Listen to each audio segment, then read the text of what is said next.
friend Scott. I decided to come back this week and finish up what we started last week, looking at verse number 8 in Matthew 24. Jesus said, "These will be the beginning of sorrows." I'm looking at current day sorrows to just highlight for you and point out for you that we're in the midst of change that does not necessarily mean good change.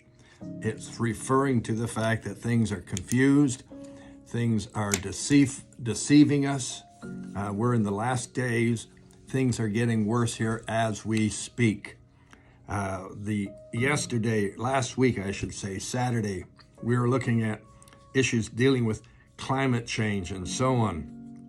And because of the climate change movement, the environmentalist movement, the green people movement, and so on, we're being faced with new taxes, new restrictions, new policies, and so on. And yet, once again, we don't know whether there's accuracy in their proposals or whether they are deceiving us, leading us down a garden path. I can't answer that question. But some of the decisions they're making are absolutely inane. They're crazy. I read in the Saturday newspaper, and this research I did was about 2 weeks ago now, but I read where New Zealand, they have a population of 5 million people, but they have 10 million dairy and beef cattle. So as you can tell, that's a major source of revenue for their nation and for their people. Cattle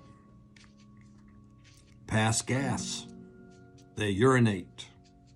Apparently they burp. So the New Zealand government is proposing a burp and gas tax.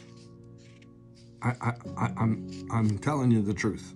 This is exactly what was reported in the paper dealing with climate change, things going on that make no sense. They're proposing a burp and gas tax on the cattle.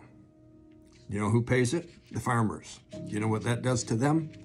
Reduces their income, makes it harder to earn a living, reduces the productivity. Oh, it just is a domino effect. Because they want to reduce the amount of methane in the air. I could almost say, give me a break. It is just so inane. But we have seen governments around the world doing things that are making a lot of decisions difficult for farmers. The Dutch, the Netherlands, they have imposed a proposal, they have brought a proposal where they want to reduce the nitrogen emissions by 50% by the year 2030. That is going to change the farming industry there. It reduces the amount of fertilizer that they have available to them.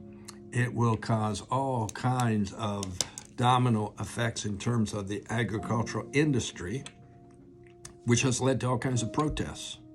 Because did anyone think about the fact that we need farmers to produce food?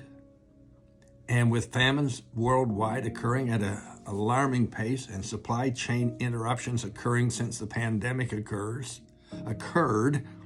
30 months ago, we already have pressures on the food system, in the food chain. It's like these people in leadership positions don't think it through.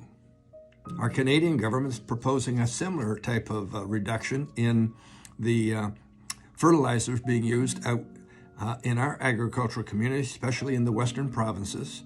They want to reduce greenhouse gas emissions by 20% by 2030. This will put a heavy pressure on the fertilizer industry. Once again, did they think this thing through? So what we're seeing is a lot of confusion. We're seeing a lot of deception. Like, deception means you just end up making the wrong decisions all the time because you're deceived. And this seems to be a major issue today in our society, all the way around. And here's another thing about climate change. Who does it apply to? It applies to you and me. It applies to the population, the general population. The most recent climate change conference held attracted hundreds of attendees. I believe it was held in Iceland, in that area. And anyways, Iceland or the Scandinavian countries, I don't recall exactly. And of course, all of these delegates flew in on their big private jets, their government jets, and so on. But they're there to talk about reducing emissions, carbon emissions, and so on. And they flew in their big jets to get there. So it's obvious climate change doesn't apply to the elite, to the government leaders, the big business officials, nor does it apply to the countries who are the worst emitters, like China and India, because nobody wants to get on their bad side. So this doesn't make any sense. And that's where the world is. It's not making sense anymore. Things are out of control. We're getting so close to the very end. I could summarize it this way.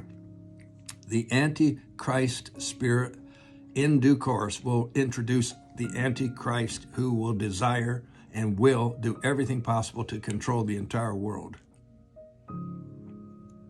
And we're already in the Antichrist spirit time. I'm going to try and wrap up tomorrow this series of current events, the sorrows that we're in. Please be with me. Thanks. Bye-bye.